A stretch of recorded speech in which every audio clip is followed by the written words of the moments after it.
Imaginez une seconde, une ville flottante de 100 000 tonnes. C'est aussi une base aérienne mobile, capable de projeter sa puissance militaire absolument n'importe où sur la planète. Voilà ce qu'est un porte-avions moderne, l'une des machines les plus complexes jamais construites. Alors plongeons ensemble pour voir comment ces incroyables géants des mers fonctionnent. Il faut bien comprendre qu'un seul de ces navires peut complètement redéfinir l'équilibre des forces. Pensez-y, c'est un morceau de territoire souverain de 100 000 tonnes, une base aérienne complète qui peut se positionner à quelques kilomètres de n'importe quelle côte dans le monde. C'est un instrument diplomatique et militaire absolument colossal. Et pour vraiment saisir l'ampleur de cette puissance, les chiffres sont très parlants. Sur les 19 porte-avions dans le monde, les États-Unis en possèdent 11. Non seulement ils en ont le plus, mais ce sont aussi les 11 plus grands. On parle là d'une domination navale tout simplement sans équivalent.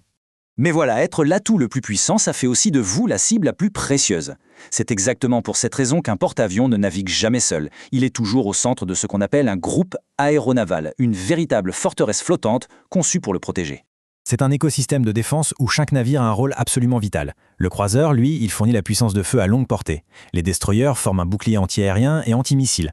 Le sous-marin d'attaque, lui, traque silencieusement les menaces sous la surface.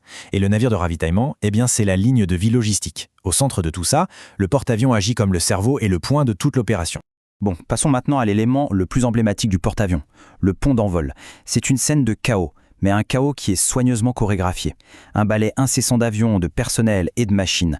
Et c'est là qu'on touche au principal défi d'ingénierie. Un grand aéroport comme Roissy-Charles de Gaulle, par exemple, a des pistes de plus de 3000 mètres. Le plus grand porte-avions du monde, l'USS Gerald R. Ford, lui n'a qu'une longueur de 337 mètres.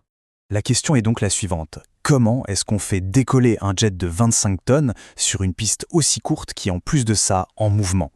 La réponse, c'est l'une des technologies les plus spectaculaires à bord, un système de catapulte à la puissance tout simplement phénoménale. Il faut s'imaginer une sorte de fronde géante. En à peine 3 ou 4 secondes, elle propulse un avion de 0 à plus de 250 km/h. Le rythme est tellement intense qu'un porte-avions peut lancer un avion toutes les 30 secondes. Il devient temporairement plus fréquenté que l'aéroport de Paris-Charles de Gaulle. C'est juste ahurissant. Justement, les nouveaux porte-avions de la classe Ford, eux, utilisent un système électromagnétique, les MALS. Contrairement aux anciennes catapultes à vapeur, l'accélération est plus douce, ce qui use beaucoup moins les avions. Et surtout, point crucial, ce système est beaucoup plus polyvalent. Il peut lancer des chasseurs très lourds, mais aussi des drones beaucoup plus légers.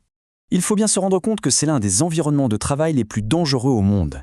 Et pour gérer ce chaos contrôlé, tout, absolument tout, repose sur un code couleur visuel. Chaque couleur de maillot correspond à une mission bien précise. Les jaunes guident les avions, les rouges arment les missiles, les verts s'occupent de la maintenance, les violets du carburant. C'est un langage universel qui, littéralement, sauve des vies. Si le décollage est un défi, alors l'atterrissage, c'est une autre paire de manches. On parle souvent de crash contrôlé et l'expression décrit parfaitement le processus. Un crochet à l'arrière de l'avion doit réussir à attraper l'un des 4 câbles d'arrêt pour stopper un jet qui arrive à 225 km/h sur à peine 100 mètres. Mais attention, toute cette action en surface n'est que la partie visible de l'iceberg. Sous le pont d'envol, c'est un véritable labyrinthe de plusieurs étages, une vraie métropole flottante qui, elle, ne dort jamais. Pour faire fonctionner un seul de ces géants, il faut jusqu'à 6000 personnes.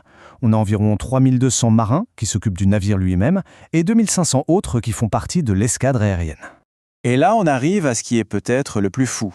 Grâce à leurs réacteurs nucléaires, ces navires peuvent naviguer pendant 25 ans sans jamais avoir besoin de se ravitailler en carburant. La seule chose qui limite leur endurance, c'est la nourriture et les provisions pour l'équipage. C'est une autonomie qui change complètement la donne sur le plan stratégique. Évidemment, soutenir 6000 personnes en mer pendant des mois, c'est une opération logistique colossale. Plus de 18 000 repas sont servis chaque jour.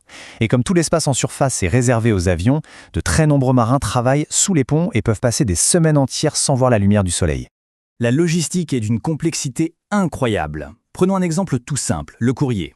Un colis envoyé de la maison peut arriver jusqu'à un marin en plein milieu de l'océan en seulement 10 jours. Il est transporté par des avions cargo spéciaux qui atterrissent directement sur le porte-avions. C'est ce lien vital qui maintient le moral de tout l'équipage. Depuis leur heure de gloire pendant la Seconde Guerre mondiale, une question persiste. Est-ce que ces titans sont toujours pertinents dans la guerre d'aujourd'hui? Penchons-nous un peu sur leur vulnérabilité au XXIe siècle. C'est la grande question qui pèse sur l'avenir de ces navires. Parce qu'avec leur énorme puissance vient une énorme vulnérabilité, surtout face aux nouvelles technologies militaires comme les drones furtifs ou les missiles hypersoniques. Et cette citation, elle met bien en évidence l'enjeu qui est colossal. La perte d'un porte-avions, ce ne serait pas seulement des dizaines de milliards de dollars de matériel militaire parti en fumée, ce serait avant tout une catastrophe humaine.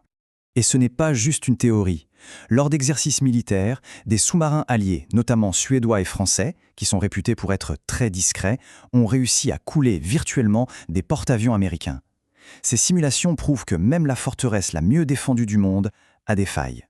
Pourtant, malgré ces vulnérabilités bien réelles, on voit que les grandes puissances, les États-Unis, la Chine, l'Inde, le Royaume-Uni, continuent toutes de construire de nouveaux porte-avions. La question, elle, reste donc entière. Est-ce que ces géants des mers vont continuer à être les maîtres incontestés des océans pour les décennies à venir, ou est-ce que leur ère de domination, touche à sa fin ?